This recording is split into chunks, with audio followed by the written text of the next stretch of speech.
So now we continue. Let's see. Make sure this is HD. Alright. So this is now the second half of block 3. Okay, number 26. 30-year-old man reports increasing fatigue and dyspnea on exertion. There is a right ventricular lift, fixed wide splitting S2, and a grade 2 out of 6 early systolic murmur that is heard best at the left upper sternal border.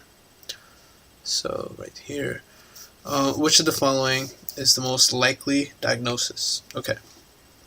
So when you get questions about stuff like this, age and all the information they gave actually plays a really big role. So age is 30, so you know, we're not really thinking aortic insufficiency for him per se. Not really mitral stenosis either. Also keep in mind it's a systolic murmur, so remember D arms, diastolic, aortic regurgitation, mitral stenosis. He has a systolic murmur. Mitral stenosis is a diastolic one, so you can cancel that out. Now, right ventricular lift might not mean anything to you. Wide splitting fixed S2, right? So that means that no matter what's happening, the splitting is fixed, and that was actually the main giveaway for what's happening here. So we go to page 317. You really should have splitting understood very well. Oh well, so here they talk about ASDs. Let me find splitting real quick. Splitting after all the curves, right here. So if you have, there's two things. There's wide and fixed splitting. Our condition here is the fixed splitting part. Fixed splitting is only heard in an ASD. So if you remember that, then when you see the fixed splitting, right, the fixed being the bigger part, if you see fixed splitting, then you would just pick ASD and you would move on. Why does fixed splitting happen?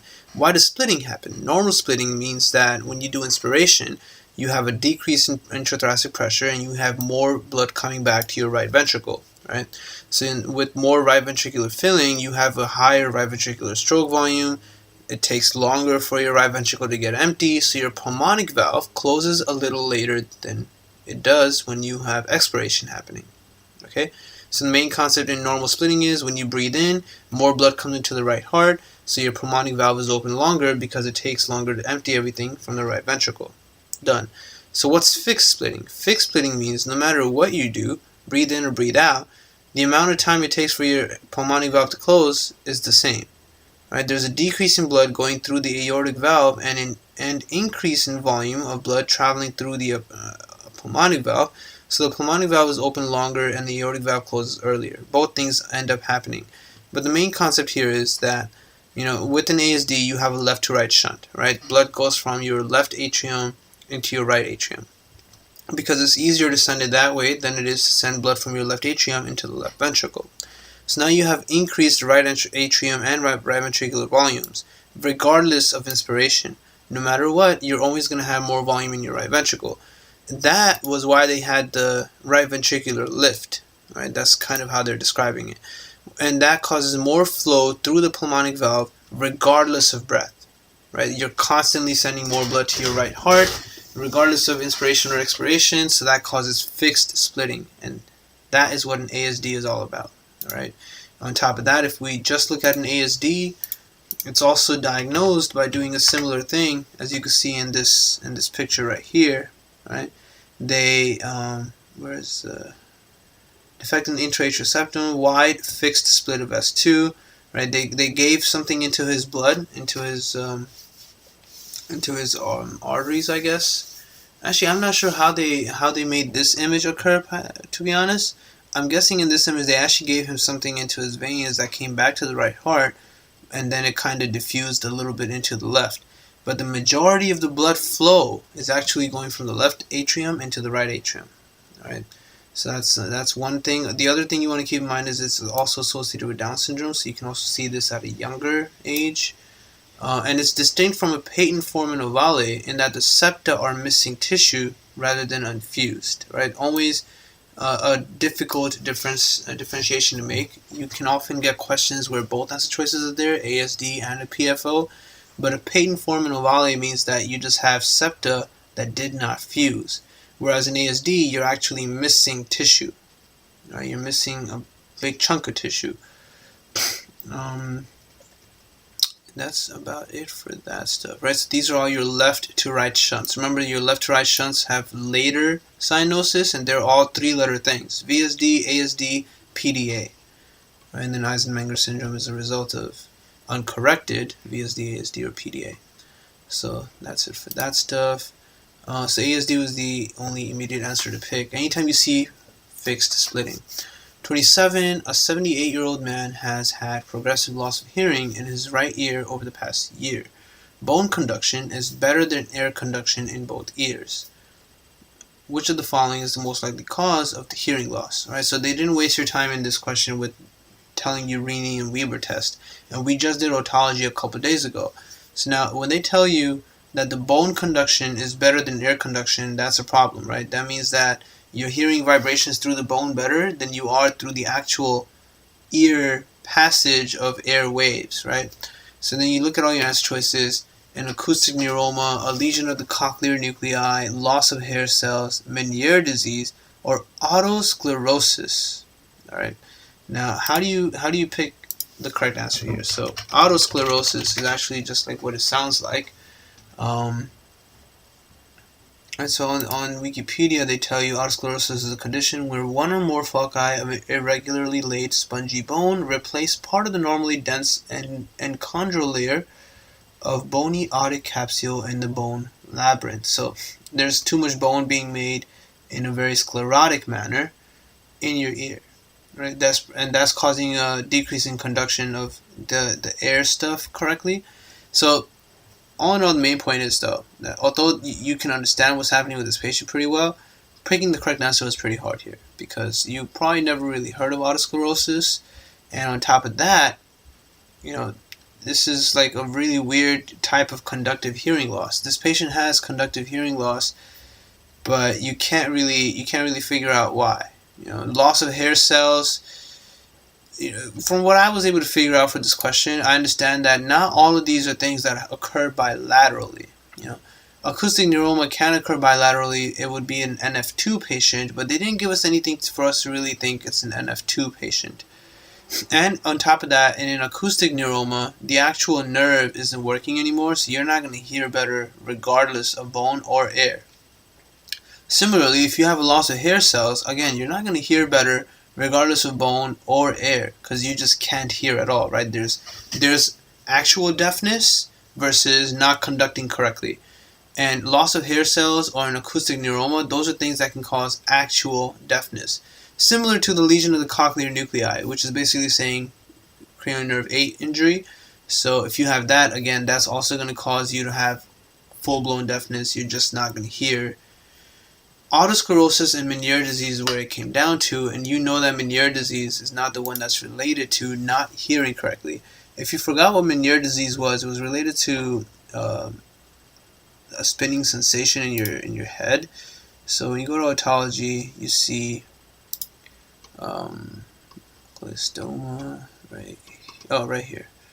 Yeah, when you look at vitiligo, right, that's where you have vertigo, not vitiligo. Vitiligo is the pigmentation stuff, lack of pigmentation. Vertigo is Meniere disease right here, right? Sensory neural hearing loss, vertigo, tinnitus, endolymphatic hydrops, a bunch of other stuff. This patient does not have Meniere disease, right? Because they didn't give you anything else besides the hearing loss, and they're supposed to be a triad.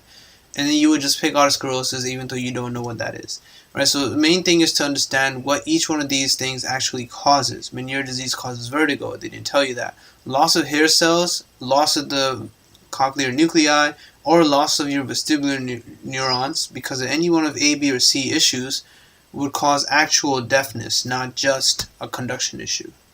Alright, so that's kind of how you would get to that question. But it was a difficult question though, because it's pretty intimidating, especially if it's one of the later questions that you're doing and you're already exhausted.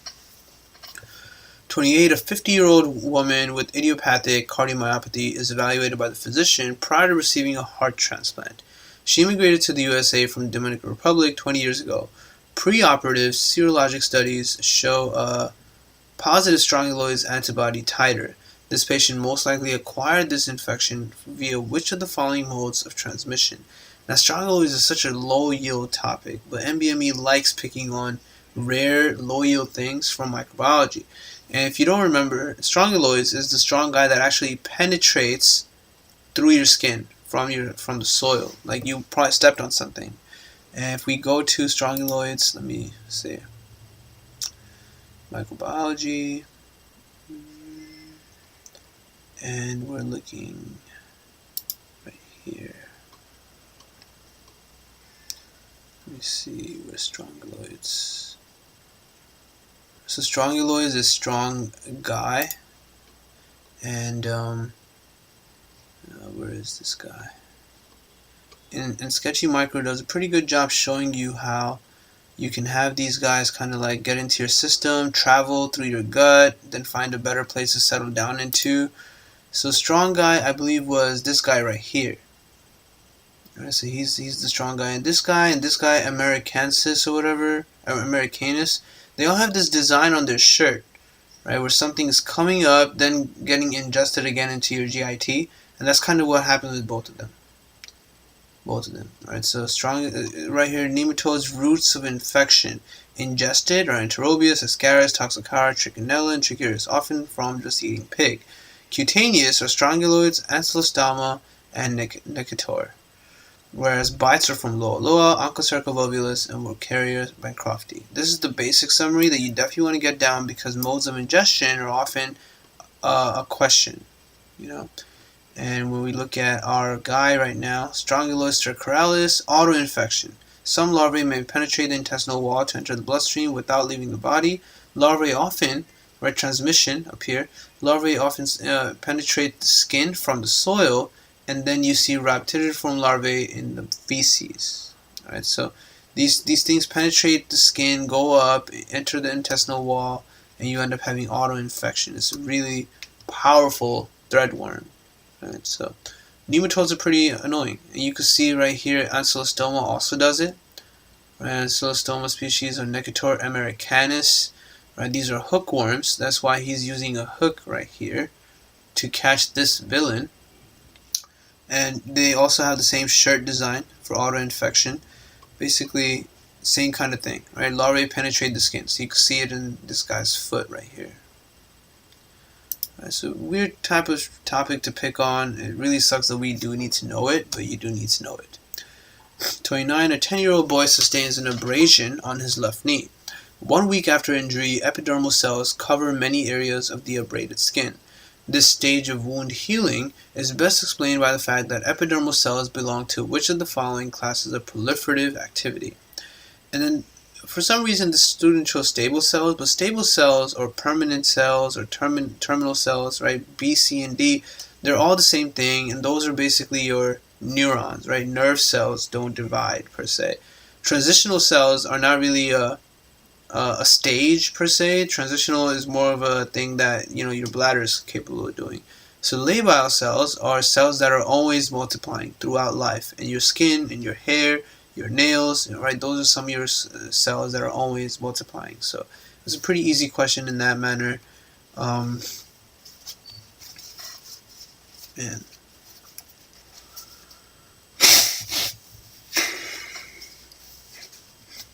Okay. 30. 25-year-old man is brought to the emergency department 30 minutes after he sustained blunt trauma to the abdomen in a motor vehicle collision. Alright, abdominal exam shows mild tenderness, but no distension during the next 3 hours. No distension. During the next 3 hours, he develops progressive abdominal tenderness and swelling. His blood pressure decreases to 90/60. Appropriate fluid therapy is initiated, and operative repair of a ruptured spleen is scheduled. During the operation, several episodes of hypotension occur, but the bleeding is controlled. During the next 24 hours, he develops azotemia. He is fully volume restored, but his urine volume remains less than 20 milliliters per hour. Urine studies are most likely to show which of the following findings in this patient at this time. And this is your fractional excretion of sodium. It's going to be more than 2%. This was actually a giveaway question. I don't know why I didn't write the explanation here.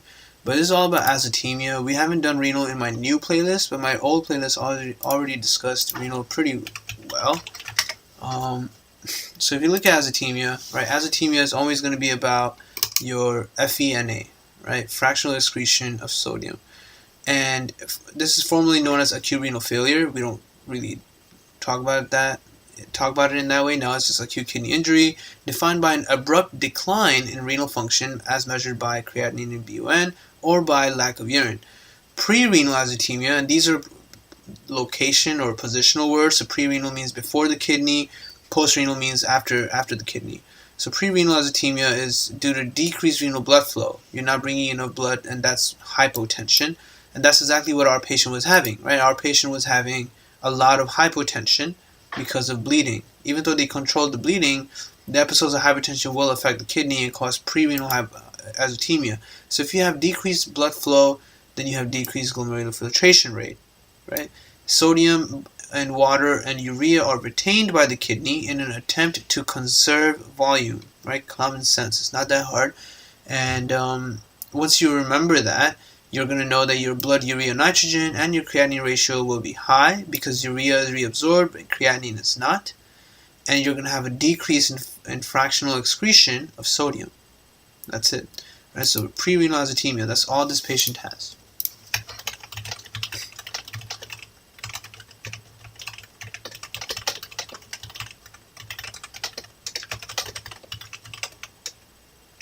You conserve sodium to maintain volume. Alright, so fractional excretion. Urine studies are most likely to show which of the following findings in this time at this patient. Right, now that they've done the volume restoration, now that they've fixed the patient and his volume is normal, all the sodium he was maintaining, he's going to get rid of.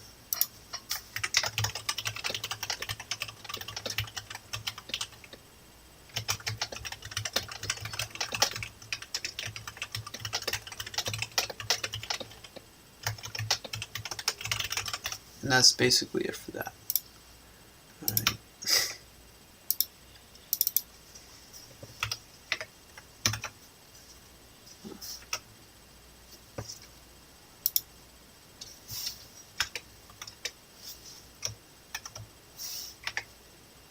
Okay. So don't get too confused when you see questions like this. Right? Always remember, hypotension and any blood pressure thing always affects your kidney. And in this patient, he was also losing a lot of blood, so that was pre-renal azotemia. After you fix it, then you're gonna no longer have sodium retention. So that's what that question was about. 31. A 25-year-old man has an orchiectomy for a recently detected testicular neoplasm. A biopsy specimen from the neoplasm is shown. Which of the following are the most likely cells of origin of this neoplasm? And if you're talking about a testicular neoplasm, it's almost always a safe bet to just go with germ cells. All right. Usually when we talk about sperm and things like that, like ovarian stuff and testicular stuff, you usually want to think of germ cell stuff. And it's not really that apparent what this person has. I don't have the explanation for this one either there. But if we go to penile pathology, let me see. Is it one of the scrotal masses? Yeah, testicular. You see, they actually call it that. They actually call it testicular germ cell tumors. Right, so seminoma, yolk sac tumor, choriocarcinoma, teratoma, embryonal carcinoma, these are all germ cell. Super straightforward. And so if you have studied it, then you would remember that pretty straightforward. Testicular germ cell tumors. And what is this one? What is the one that he has? Let me see. Malignant, painless. You get the fried egg appearance. Because I think that's the one he has. We don't see any Schiller-Duval bodies. We do not see any history about interstitial trophoblasts or any of this stuff. And choriocarcinoma is more so something you get in women after or during pregnancy. Not a teratoma per se. Embryonal carcinoma? No. I mean, they didn't give enough information, to be honest, right? They didn't tell you anything, and this image here alone doesn't really give you a diagnostic understanding of which testicular cancer he has, but they weren't asking you which testicular tumor he has anyway. All you had to remember was all of them are testicular germ cell tumors, and that's it. 32. This was a weird question. A lot of people were pretty confused about this too. So a 23-year-old woman comes to the physician for advice regarding diet. She has a family history of breast cancer. Last week, she read a magazine article that stated that gamma radiation is used as a sterilization method for many food items, such as meat and raw poultry. She says, "I'm concerned that exposing myself to ionizing radiation by consuming irradiated food could lead to cancer. Which of the following initial responses by the physician is most appropriate?" And the correct answer here would just be, because irradiated food is not radioactive, you will not be exposed to ionizing radiation by consuming it. I knew this one as soon as I read it, because there's a what was it called?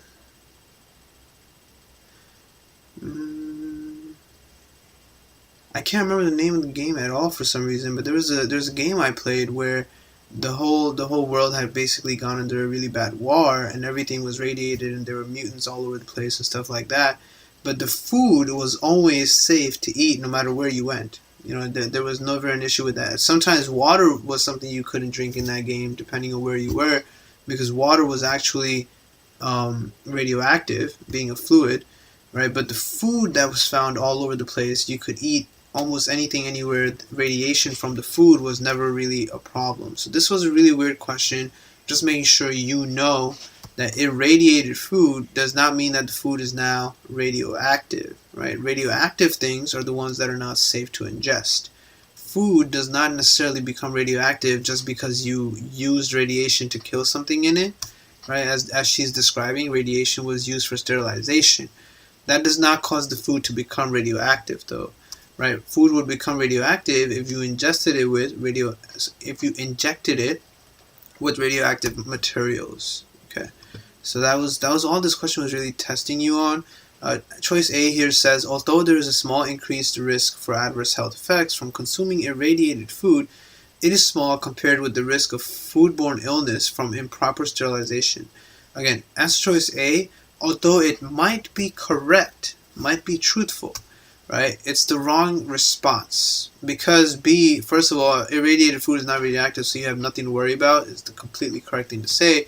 But also because you don't want to be like, yeah, you might get cancer, but, you know, it's better to be safe than to eat food that might have foodborne illness in it. And that's not even true. I'd rather have foodborne illnesses than have cancer, right? So really important to make sure you evaluate the answer you're picking, even if you're very confident in it. And the others don't make much sense either, right? Because remember, she's coming in scared that she's going to get cancer. So you got to make sure you answer correctly. You know, you can't just be like, because of your age, you should avoid consumption of irradiated food to minimize your lifetime exposure to ionizing radiation. That should have been right there ringing a bell. You know, irradiated food will not cause ionizing radiation. Otherwise, we would not be doing gamma radiation to sterilize food. That would be pretty bad. No one would eat it. No one would eat it.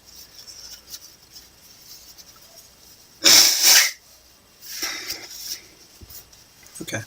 33. A 65-year-old man had increasing shortness of breath over the last 3 months and slowly increasing low back pain and hip pain for the last 5 years. High output cardiac failure is diagnosed. That high output cardiac failure is a giveaway for Paget disease of the bone. High output cardiac failure. I'll show it to you in first aid too. Did I not write the rest of these? Oh, wow. I thought I was done. Oh, I skipped a couple in between. Okay. Well, we'll do it right now then. No problem. So, high output cardiac failure. Radiologic studies show extensive intermixed osteosclerotic and osteolytic areas in his pelvic bones. Again, the intermixed areas are another giveaway for Paget disease. That's kind of how we define it. They have mixed sclerosis and lytic portions. Serum calcium concentration will be normal. Alkaline phos is going to be high because you have a lot of osteoblast activity. Which of the following is the most likely diagnosis? And you immediately just pick osteitis deformans. So let's go back and take a look at that. Musculoskeletal. No, was it? No. Yeah, it was. Should be us. Yeah, osteitis. Okay. Right here, right? So also called Paget disease of bone, common localized disorder of bone remodeling. They have stages of Paget disease, right? Lytic, mixed, and sclerotic. and you have increased risk of osteosarcoma, you're going to have increased AV shunts, which can cause high output cardiac failure. Right? This is a very rare thing. You don't really see this much in any other disease per se. And you're going to have increased ALP because you have more osteoblast activity, right? There's osteoclast activity too, but the osteoblast part is the one that's causing this. And then you can see things in the question like the hat size, right? Hat size can be increased due to skull thickening, hearing loss because of the auditory foramen narrowing, stuff like that. And you have to give them bisphosphonates, which are a crazy difficult medication to take. Always remember that you have to stay upright after taking bisphosphonates and drink a lot of water. Don't lay down right after taking bisphosphonates because it can cause osteonecrosis of the jaw and esophagitis. Right, so really important side effects to remember there.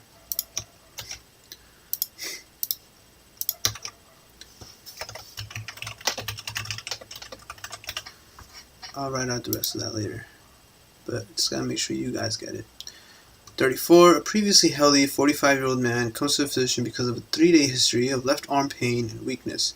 Use of ibuprofen has provided no relief. He does not smoke or drink alcohol. His vital signs are within normal limits. Examination of the left upper extremity shows weakness with external rotation of the shoulder, but full strength with the elbow in extension. There is no weakness on shoulder mid-arc abduction or internal rotation. There is no pain or weakness on flexion of the shoulder at 30 degrees against resistance with the elbow fully extended and the arm fully supinated. The most likely cause of this patient's condition is an injury to which of the following tendons. So, again, these questions are ones you definitely never want to get wrong. Okay, when you come to your rotator cuff muscles, the supraspinatus is the one that is the most common rotator cuff injury. So, for this patient, you want to consider it, and then what happens when you think of supraspinatus? You should have difficulty actually, abducting your arms, and they told you she didn't or he didn't, right? He had no issue. So then at that point you're like, okay, it's not supraspinatus. Subscapularis is the one that's in the front, right? And it helps you with internal rotation, and they told you there's no internal rotation issue. This is definitely not related to biceps or triceps. So then you just go with infraspinatus. One of the things they did here with the no pain against resistance and blah blah, that was the empty can test.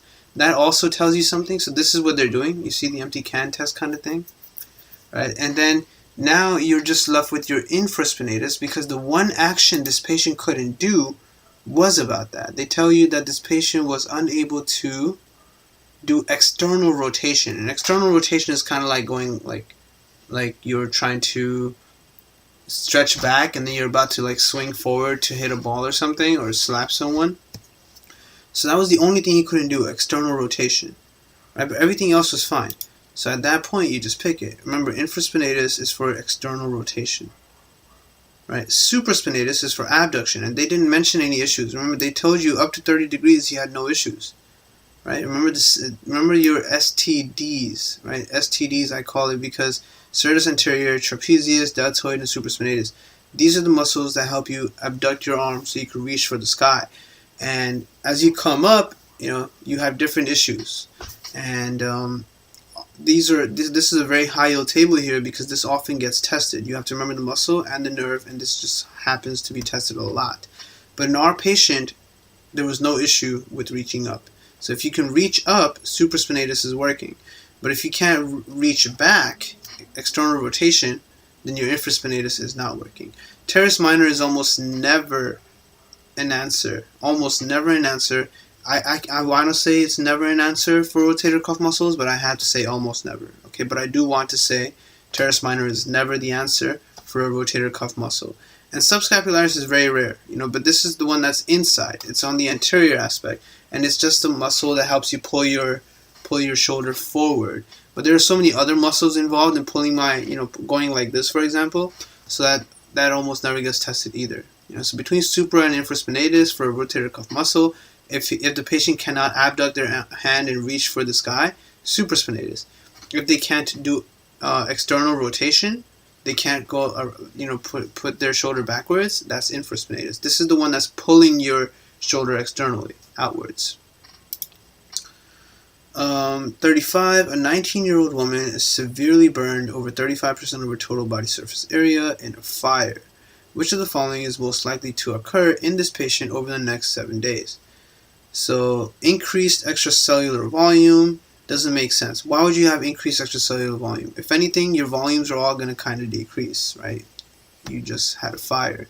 Increased serum cholesterol concentration, irrelevant. Loss of B vitamins through the denuded skin.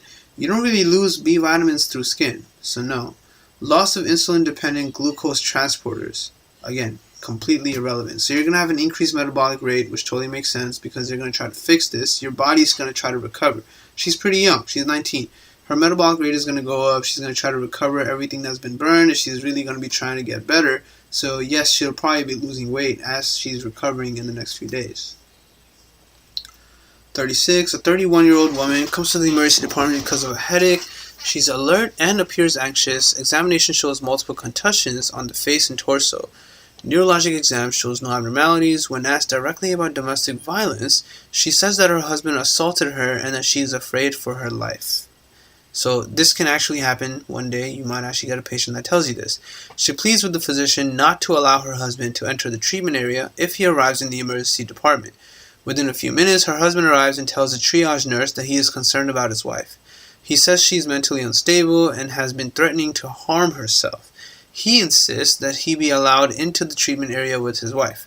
Which of the following is the next most appropriate step for the physician? Right, so that's crazy, right? So you have a husband that's telling you, my wife is psychotic, she's been hurting herself, I need to be next to her. And you have a wife that's telling you, my husband actually beats me, please don't let him in. In this scenario, chances are the husband is telling the truth, right? But we can't judge that. So no matter what, since this woman is speaking to you with mental capacity, she seems fine, we have no reason to, in this question stand, we have no reason to believe that she's got any kind of mental issues. We have to tell the patient, tell the patient's husband that he's not allowed in the treatment area and that he has to wait in the waiting area. That's it. You have to listen to what the patient is asking you to do, not her husband. Right? And if later on during the evaluation you find out that she is mentally ill, and maybe through physical exam you do find out that she is hurting herself, then you can go ahead and start treating her. But never would the scenario show up that you would just allow the husband in. There's no reason to. There's no reason. Even if she was mentally ill, you still wouldn't allow the husband in. Right? You would have to do something else. You would manage the patient. You would take care of the patient. You would make sure they recover, get their mental capacity back if possible, etc., etc. Right? So the other answer choices just do not make any sense. 37. A 44-year-old woman comes to the physician because of a 2-week history of episodes of shortness of breath, perioral tingling, and vague chest tightness. These episodes, which last 20 to 30 minutes, are unrelated to physical exertion and are relieved by alcohol or lorazepam. So again, all her symptoms in that manner are kind of seeming like she might have alcohol withdrawal. She appears mildly anxious, temperature is 98.6, pulse is 108, respiration is at 28, blood pressure is okay, physical exam shows no other abnormalities, ECG shows sinus tachycardia. Lab studies are most likely to show which of the following at this time. Now, this one was interesting. Let me find something for this one. Just want to make sure I'm saying the right thing. Because this is again a pretty interesting case scenario that you've probably seen other questions on, but you most likely did not see this answer choice. So why would you have decreased arterial PCO2? Basically, this patient, the way she's talking, 2-week history of episodes of shortness of breath, tingling, vague chest tightness. She has episodes that last 20 to 30 minutes, right? And those episodes of 20 to 30 minutes where she's having all these symptoms and she fixes it with alcohol or lorazepam, this was actually a panic disorder, right? She has panic attacks. That's what you wanted to catch in this question. And because she's having panic attacks, you want to understand that when people have panic attacks, they hyperventilate. They breathe too quickly. And when you breathe too quickly, you lose a lot of your you lose a lot of your PCO2, and that's what we're gonna have here. Decrease arterial PCO2.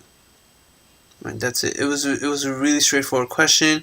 You could face this question in any way. This question could be altered to be an alcohol withdrawal question as well, where she gets tremors and stuff, and then she starts taking like alcohol to kind of feel better. But that's not what it was, because if you read the episodes part, then you would know, right? So these episodes of 20 to 30 minutes of having this hyperventilation that they're not talking about is being relieved by alcohol or lorazepam, because lorazepam can actually be used to treat panic disorder. Now remember, panic attacks and panic disorder, it's crazy in the inpatient clinical setting, because patients can present looking like one of many different issues. So if we go to panic, let's see, that's psychiatry, panic. So right here, panic disorder. USMLE RX taught you that in the ER, these patients will often present with symptoms that resemble neurologic issues like headache, dizziness, shaking, chills, paresthesias, GIT issues like epigastric pain or nausea, or even cardiac issues like MI, arrhythmia, chest pain, and respiratory issues, right? So at that point, when a patient presents with all these different issues that look like they're related to a different system, you gotta be able to make sure that you're able to check panic disorder off your list of possible differentials, all right? And benzodiazepines are used in the acute setting, which is why lorazepam for her was nice. But CBT, SSRIs, and venlafaxine are pretty much the treatment for everything in psychiatry. So yeah, be ready for that. All right, decrease arterial PCO2. 38. A 40-year-old woman comes to the physician because of a 1-year history of progressive facial puffiness and weight gain. She also has had several upper respiratory tract infections during the past 8 months. So that's all sounding like Cushing kind of things happening to her. Her temperature is 37.2, pulse is 82 per minute, respirations are 18, blood pressure is pretty high. Physical exam shows increased fat around the neck, facial plethora, moon faces, all these things that are related to Cushing, proximal muscle weakness. Serum studies show mildly increased ACTH concentration that is suppressed after giving dexamethasone for several days. The most likely finding in this patient is hypersecretion of a hormone from the pituitary gland, not the adrenal cortex. The dexamethasone suppression test is a big giveaway for where the issue is. Dexamethasone is like, any zone, prednisone, whatever you want to call it. It's more cortisol. So if your pituitary is the one that's causing you to make more cortisol, as soon as you have enough cortisol, your pituitary will respond to that negative feedback and stop making ACTH. That's what happened in this patient. You gave the patient dexamethasone and you had suppression. Right? This is a good prognosis. You can go ahead and just do a surgery to get rid of this patient's pituitary gland and they'll be okay. If you gave dexamethasone and the pituitary did not respond, chances are your ACTH was probably already low to begin with, right? If your ACTH is low to begin with, then it's not a pituitary issue at all. It's an adrenal or lung cancer issue. But if your ACTH is maybe high, then you want to think of a lung issue and not a pituitary issue, right? Because if your ACTH is high and you give this patient dexamethasone, cortisol, your lung is not going to fall into that feedback mechanism where it's going to stop giving you more ACTH, right? So understanding the whole concept of how that works and how you're supposed to diagnose Cushing is really important. Make sure that this entire aspect of this table makes complete sense to you. There should be nothing confusing about this table for you. If you look at ACTH and ACTH is low, then it's not related to the pituitary at all. Something is either coming exogenously or from the adrenal gland. Right? It's an ACTH independent Cushing syndrome. And that's okay. You can fix both of those by just doing surgery to get rid of whatever organ it is. Well, you can get rid of the adrenal gland or you can stop taking the exogenous corticosteroids. If ACTH is high, then you want to see whether or not this ACTH is within the feedback mechanism. So you can give cortisol or you can give a CRH stimulation test, which would cause ACTH to increase if it's in the feedback mechanism. If you're giving dexamethasone or CRH and there's no change, that means that the ACTH is not being made by the pituitary, because the pituitary would respond to an elevation in dexamethasone or an elevation in CRH. So if there's no response, then it's going to be an ectopic ACTH secretion from a lung cancer. So you do a CT of the chest, abdomen, and pelvis, just to make sure you catch where it's coming from. And those are the bad prognosis. Right? But if you do have good suppression or if you do have good stimulation, that's Cushing disease from the pituitary, and you can just do an MRI of the pituitary to confirm, and then get rid of the pituitary, and the patient is going to be okay. All right? It's a good, easy question. Don't fall for the wrong stuff there. Here, as soon as you look at this image, you're kind of seeing something that looks like band cells. And then you go read the question. 31-year-old premagravid woman, 32 weeks gestation, comes to the physician because of a 3-day history of fever and chills.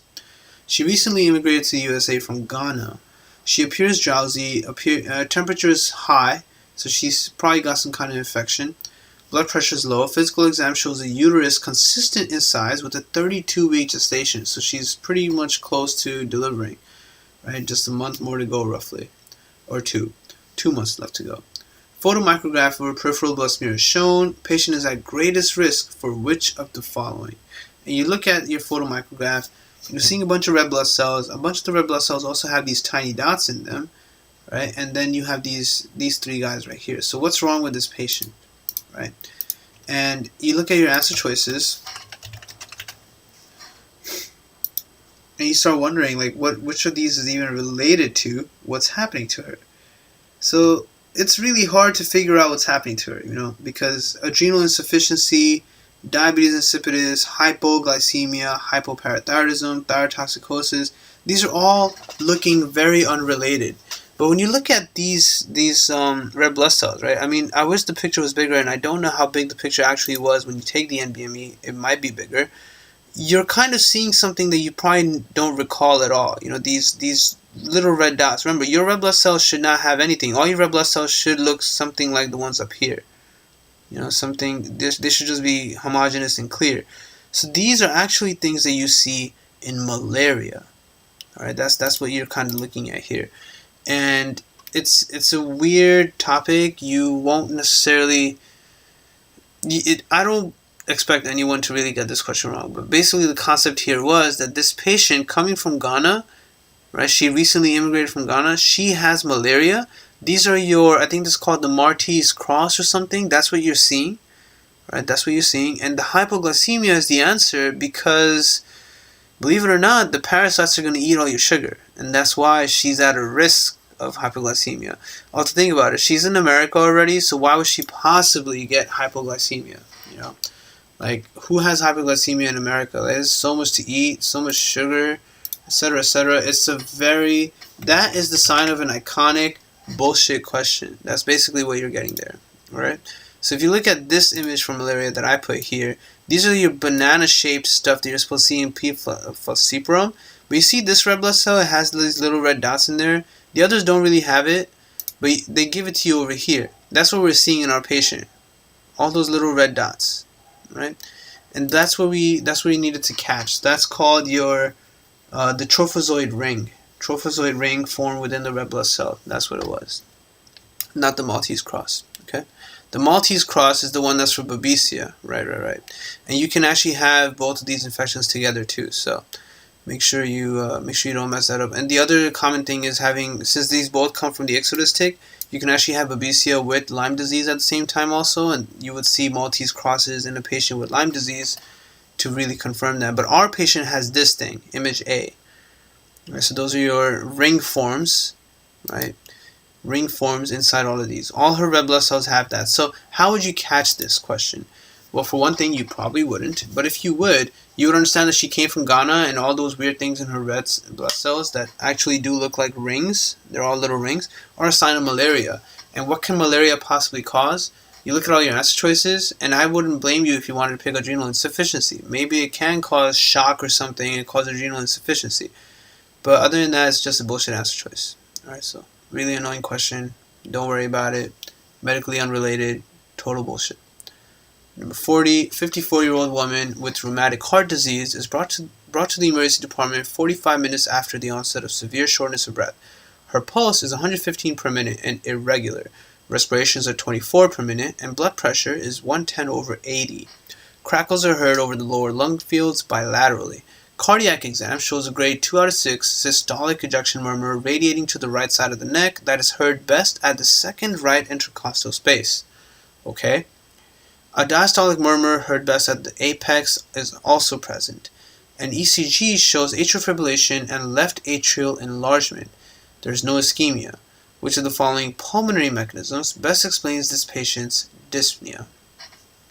Okay, so now they didn't even ask you a question related to what's actually wrong with her with her heart. They just want to know what's causing her dyspnea.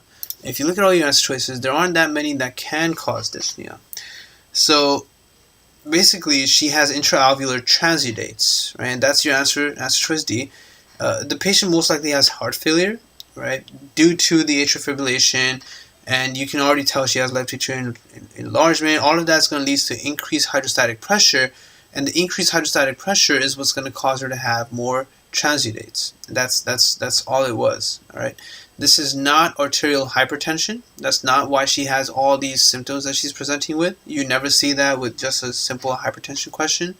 This is not atelectasis. Atelectasis is where all your alveoli just collapsed, right? That would be a non-cardiac reason to not be able to breathe correctly. She has a cardiac reason. Vascular constriction doesn't make sense, and nor is it hemorrhage. Hemorrhage would just cause hypotension. She would have murmurs, but not dyspnea per se. Alright, so intraalveolar transudates. This is just a question about someone with heart failure. Okay. And then her murmur, remember D arms, right? Aortic regurgitation or mitral stenosis. She has a diastolic murmur. Which one is it? Well, it could be either one. At her age, I would say it's possible she has mitral stenosis. She might have had rheumatic heart disease earlier. No matter what, she probably has pulmonary edema now, causing dyspnea, and pulmonary edema is a result of intraalveolar transudates. Okay, so always be able to make that connection, figure it out correctly. 41. A 48-year-old woman has severe gastroesophageal reflux. Antacids aren't helping. Which of the following is the mechanism of action of the most effective suppressor of acid production? Omeprazole is an inhibitor of your hydrogen potassium ATPase. That's it. That's omeprazole right there. 42. 70-year-old man comes to the physician because of a decreased urinary output and fatigue during the past 2 days. At his last visit 2 weeks ago, he had a 6-month history of bilateral pain in the joints of his fingers. His pulse was 72 per minute and blood pressure was 130/82. Physical exam shows tenderness with full flexion of the proximal and distal interphalangeal joints. Okay, no synovial thickening. Bony prominences on the distal interphalangeal joints. Lab studies are ordered. Treatment with ibuprofen was started 2 weeks ago. 600 milligrams 3 times daily. Wow.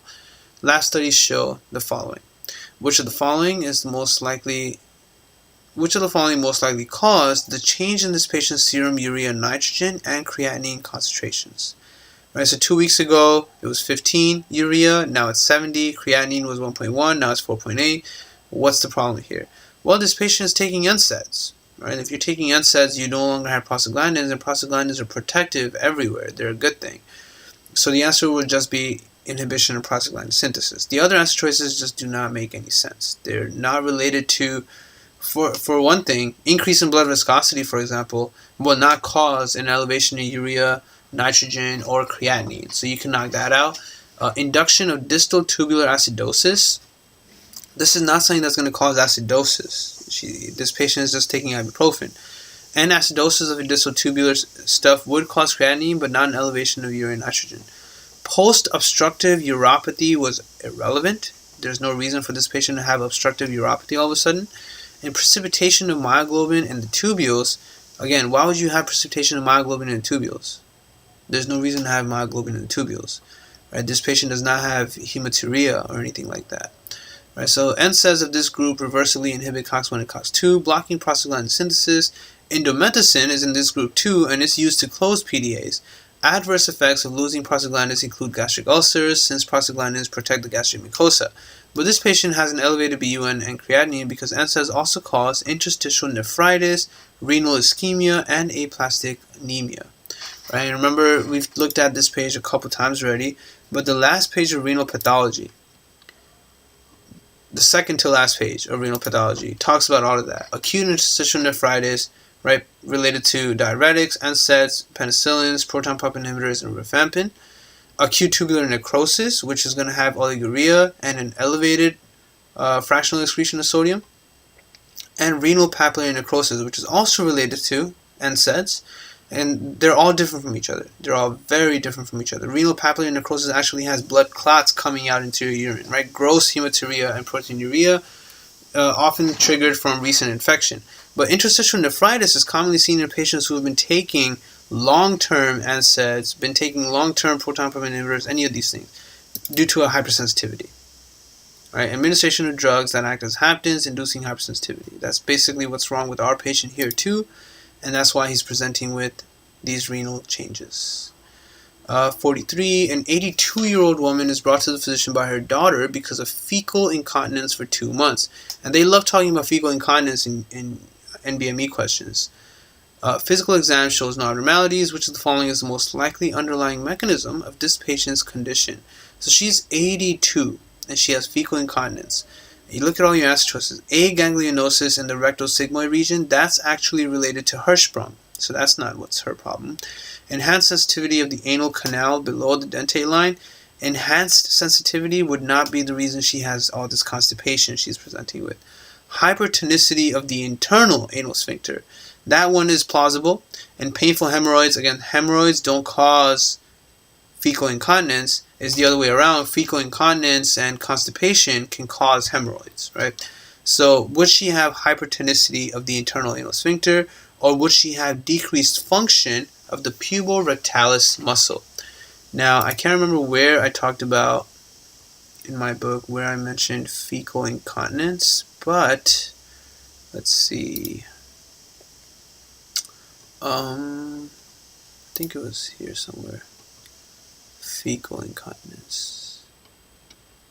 Yeah, I gotta bookmark that. I didn't put the page in. But fecal incontinence isn't exactly per se in first aid itself, right? And let me see, can we see the puborectalis in this image? No, pubococcygeus. No, not really. Because that's not really a high-yo topic in first aid. Like, there's no specific section where they talk about fecal incontinence per se, but you do need to know it. You need to know it pretty well. You need to know how it's involved. And when they say hypertonicity of the internal anal sphincter, hypertonicity is less likely than her just not having good function of her puborectalis muscle, and that's the only reason you would pick that. Let me see if I can find something real quick.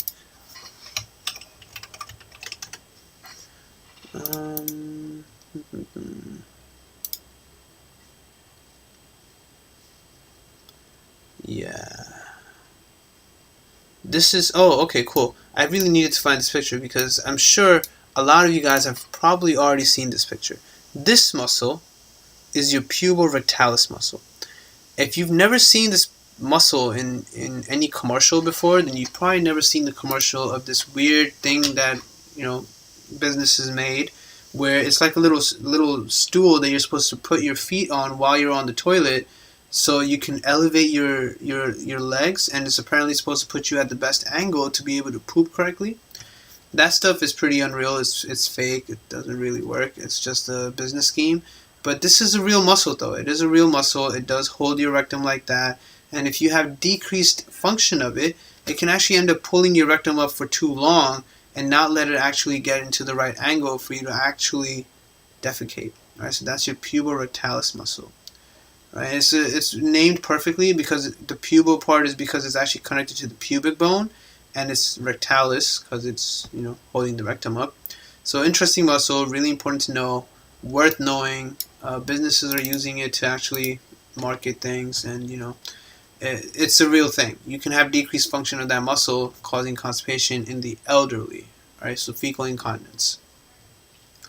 44. A male newborn is delivered at 39 weeks gestation after an uncomplicated pregnancy, labor, and delivery. So everything was fine. Physical exam shows protrusion of a short segment of small intestine through the abdominal wall to the right of the umbilicus, and there's no layer covering the intestine. Again, GIT is the easiest section of your book. This is gastroschisis. Right? Gastroschisis has an opening in the G, as opposed to omphaloceal. The letter O has no opening, so something is sealed. Right? And those are your only two differentials for this case. Right? So gastroschisis, page 382. And it's always going to be to the right, like they said. So you can see the two pictures here. This is the scenario our question patient has. Gastroschisis. Right? Not covered by peritoneum or amnion. The abdominal contents are coming out of the G. The omphalocele, as you can see, sealed inside the peritoneum. That's a sealed within the O. Really easy way to memorize that. Really straightforward question. No reason to get that wrong. 45. A male newborn is delivered, and you can see how much they love these like newborn questions. Okay, this is a very common thing in NBME. Male newborn is delivered at term to a 30-year-old woman. Newborn has a malformed right upper extremity. The woman's husband, mother, and sister also are in the delivery room. Which of the following is the most appropriate initial action by the physician? Okay, so now, everyone was very confused about this question, but that's because we all come from different countries and we all come from different experiences and different mindsets, but it's not really about us. There's a fact versus opinion, and the fact of the matter is, you would ask the mother and the sister to leave the room and inform the parents of the abnormality, right? If me and my wife were having a kid and the kid is born with some kind of issue, I don't want the doctor to tell the whole house, right? Don't tell the whole newspaper.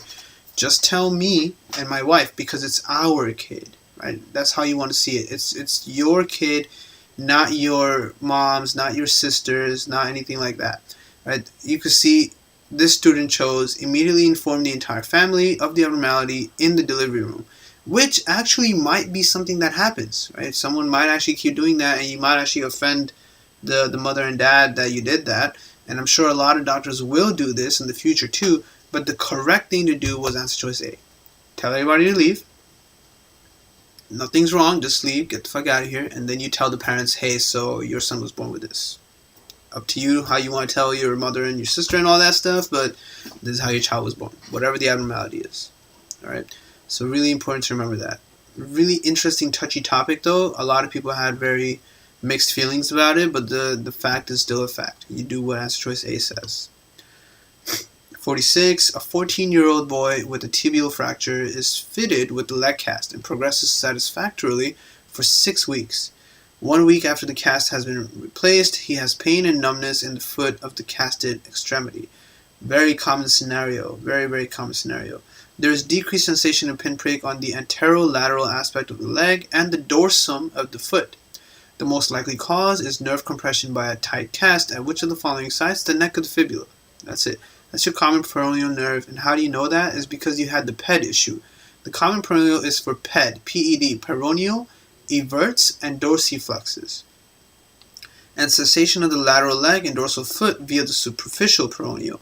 Alright, so again, the dorsal foot sensation and eversion and dorsiflexion are all done by the peroneal nerve, and that actually passes by the neck of the fibula. It's page 491. Okay, so let's take a look at a picture of that.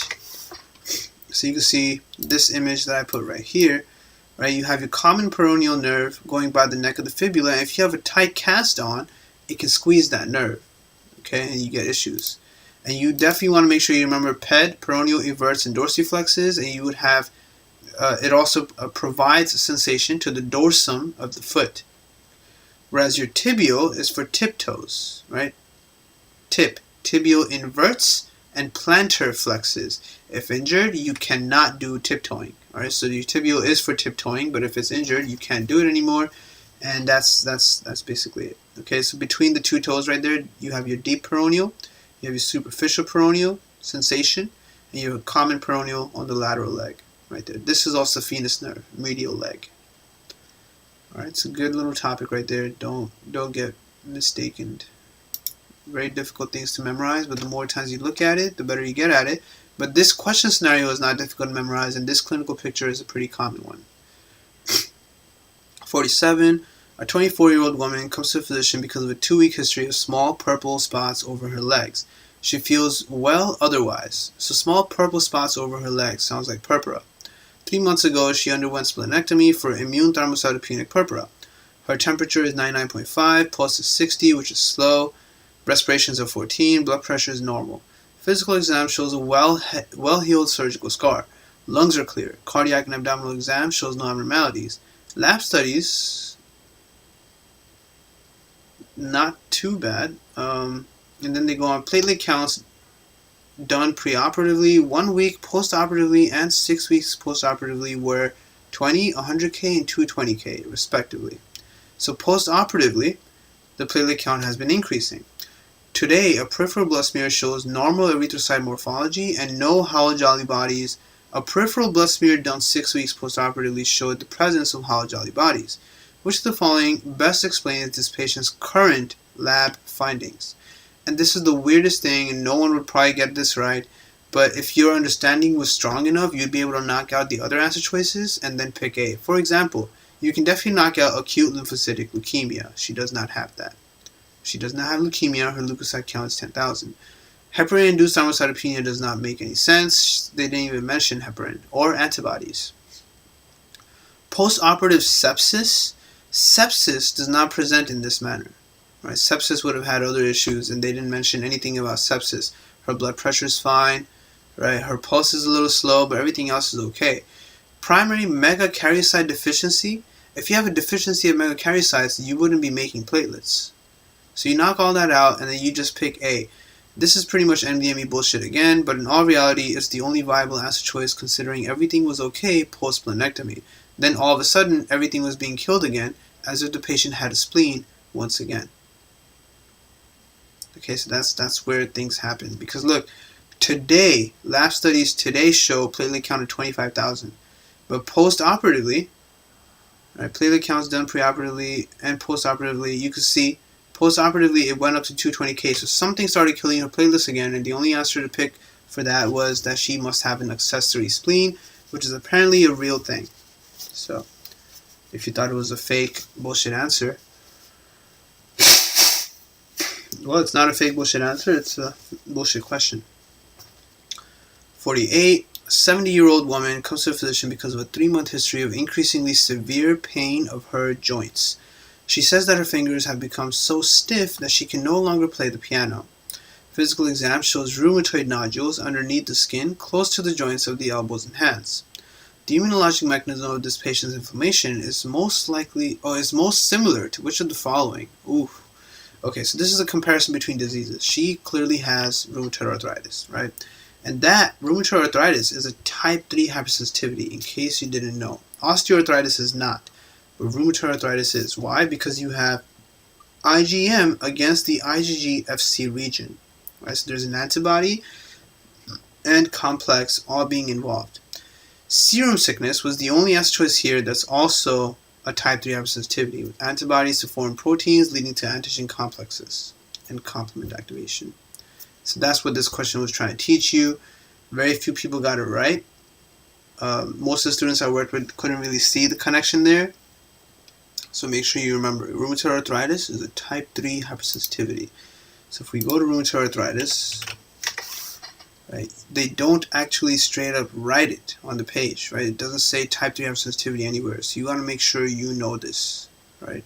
It's not per se in the book, but the way they describe it, you're supposed to know. You know, they tell you that it's an IgM antibody targeting the Fc region. You have other antibodies. There's going to be antigens. There's going to be complement involved. So, you know, all of that put together, it even has an HLA association. So this is a type 3 hypersensitivity. Okay, but not your typical type of type 3 hypersensitivity. So you might not think about it, but you got to make sure you know. 49, this is with this picture. A 32-year-old woman comes to a physician after the result of a home pregnancy test was found to be positive. Her last menstrual period was 8 weeks ago. Menses had occurred at irregular 24 to 35 day intervals since menarche at the age of 13 years. Everything seems normal.